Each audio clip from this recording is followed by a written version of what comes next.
admission in a college which is not highly ranked. Now, what's the general discussion in that college? And after taking admission yourself, you're cursing that college all the time. This college has this problem, that problem. You're told about so many things while taking admission, and now they're not doing anything. This is bad, that is bad, that is bad, and the worst is the placement cell of this college. All the students, all of them are saying that a degree from this college, leave alone any MNC, will hardly manage to get us a rupees 6,000 job. Right? This is what happens. Such strange talks are going around everywhere, and we also start doing it. What you need to do is leave aside everyone else. Whatever they do, if you want something different, something good to happen to you, then you'll have to say, to hell with the world, I'll pass out from this very college, and to get a job in India's top multinational company for me, it's easy.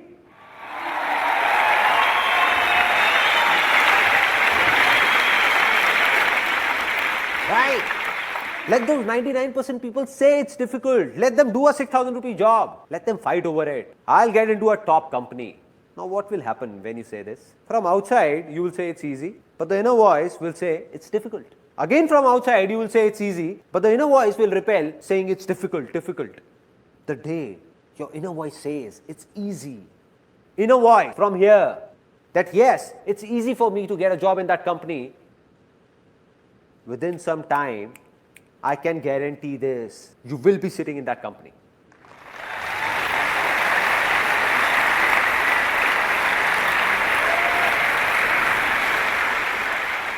And this is not something theoretical that I am saying. Practically, you pick up any big company of India or world for that matter. Have all the people working there passed out from top colleges?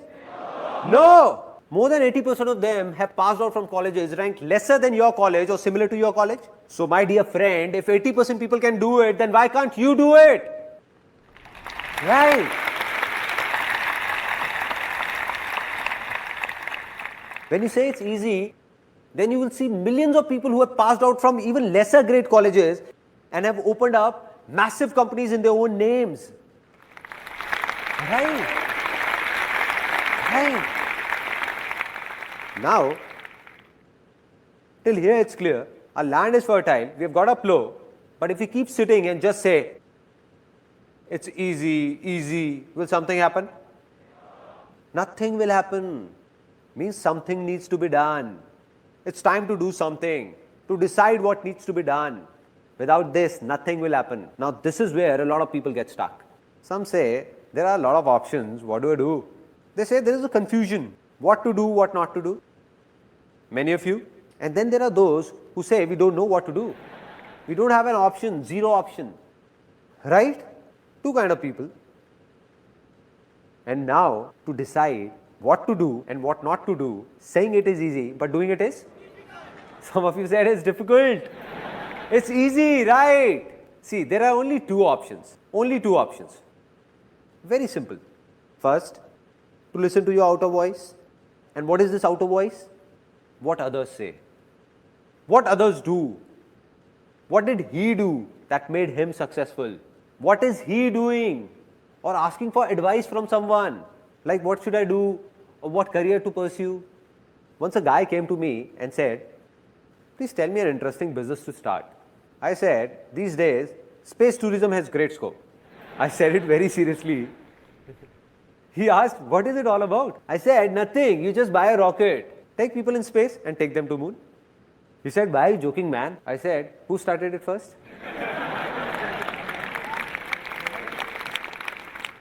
So what's the second option? The first one is outer voice and the second one is listen to your inner voice. Inner voice, whether you call it your soul's calling, your desire or call it anything, but listen to your inner voice. And the day you listen to it, no, that's it. You don't need anything. A simple example, real life incident of every house.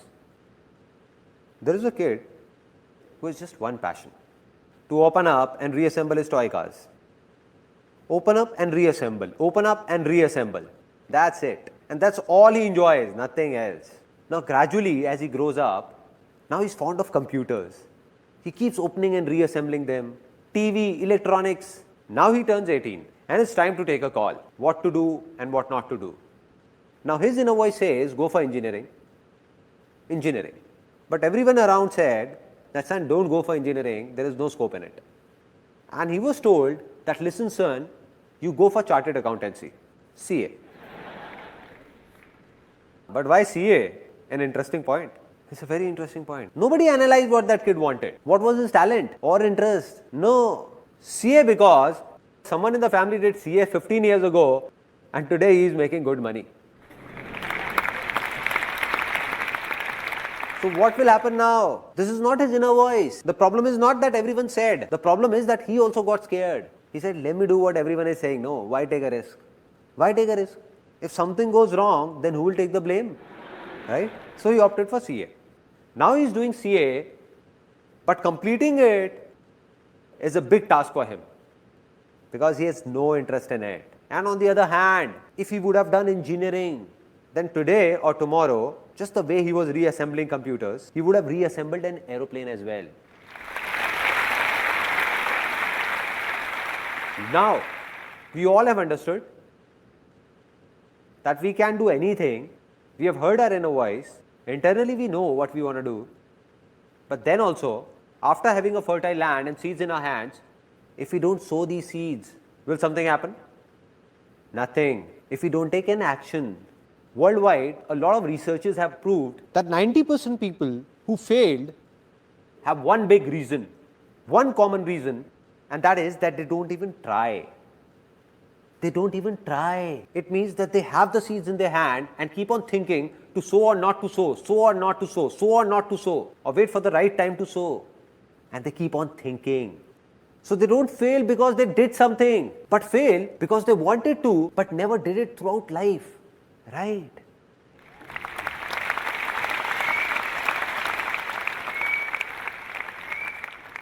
Now we understand that the problem is not taking an action. Let me ask all of you, why don't we take an action? We know we have to do this, still we don't do it. Why? It's one word, one word. Fear. Risk. And that's completely genuine. I'm not saying it's wrong. It's completely right. Because we are not alone. Today your inner voice says, I must do this. You also have your family, your house, kids and everything. How will you do it? There is a risk involved. Rubbish. All rubbish. I don't buy it. Why so? Because there is nothing known as risk in this whole world. God or whoever created this world didn't make anything by the name of risk. It is man who is creating risk for his own self. We are ourselves creating risky situations for ourselves and are getting scared of them. A little kid who is just born, we tell him impatiently, everybody encourages him to run. Run kid, run. What will happen to the kid? He'll break apart, he'll fall. Right? It's risky. But if that kid is given time and he is told to start by crawling, slowly, slowly, then walk holding a finger, then walk and then run. Is there a risk then? Not at all. Yes or no? No. Here is an interesting thing that happened with me 5 years ago. One of my friends came who had done MBA finance. I asked, what's up man? He said, nothing man, it all looks fit, but life is shit. I said, what happened? He was actually very tense. He said, I'm not happy. The 9 or 10 hours in office are so suffocating. I have no interest in this finance field, no. And it's really bad, and by the time I come home, I take all my frustration out on my wife and everybody. I just lose it and get irritated. I said, okay, it seems that you need to do something else or think of something else.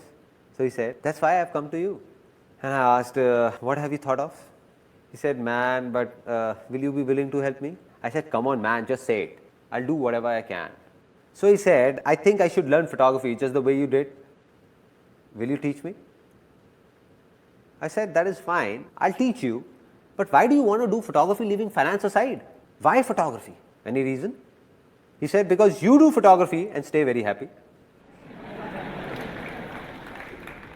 I said, great, so it's decided. You come to my studio from tomorrow, I teach you photography. But do one more thing from tonight, start eating bitter gourd as well. Some fresh bitter gourds, nicely cooked. He said, what are you saying man? I said, it's clear, no, it's clear. I stay happy by eating bitter gourds as well. So do everything that I like to do.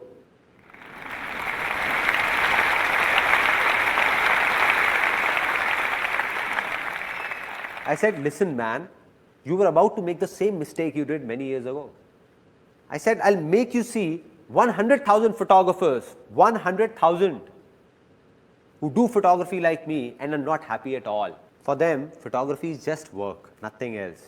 And I said, I'll show you 100,000 people who do what you have been doing from the field of finance and are very happy. Very happy. It means that no work is interesting or boring in itself. It all depends on your interest. What do you like? Anything that is from inside is good for you. And if not, then it's all waste for you. And so he got it somewhat. He said that I don't get it. All this inner voice thing and what all you say. How to listen to my inner voice? There is no inner voice inside me. It's a genuine problem. Now there is no voice. What will you do? I said, look, I'll make it simpler for you that how to listen to your inner voice. Any such work that you can do without getting tired, non-stop, 12 out of 24 hours in a day, without bothering about money, whether earning more or less, and still be happy about it, that is your inner voice.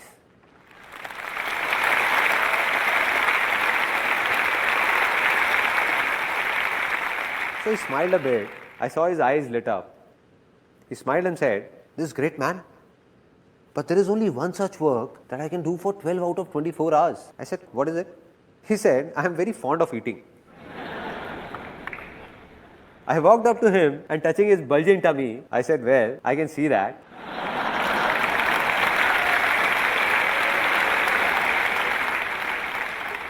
I said I would have known it anyway.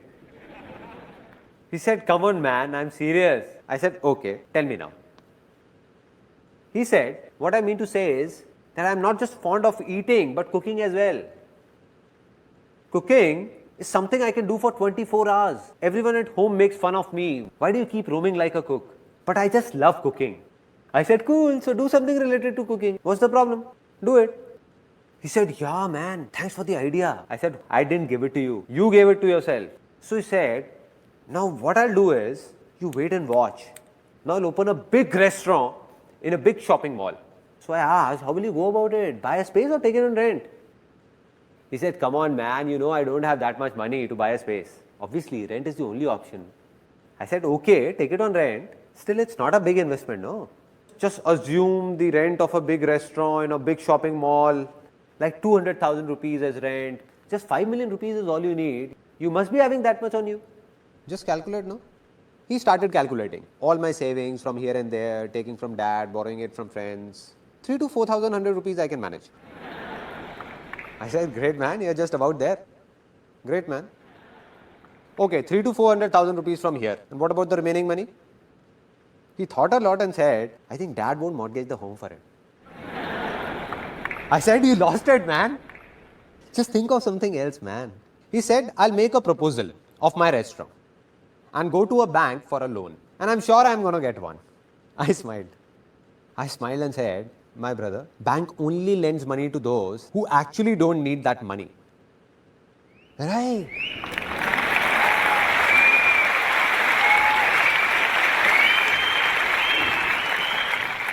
On what basis will you apply for a loan? On what basis? He said, yeah man, I think you're right. I won't get a loan. So what to do? I think it's really difficult. Leave it. I said, why is it difficult? He said, no money na. I said, why? You just said you have the money. He said, no, I didn't. I said, no, you said there is money. What about those 3 to 400,000 rupees? He said, but they are not enough to open a restaurant. I said, who told you to open a restaurant? Out of these 3 to 400,000 rupees, you can keep aside 100,000 rupees and open a nice stall with the remaining money. A nice stall.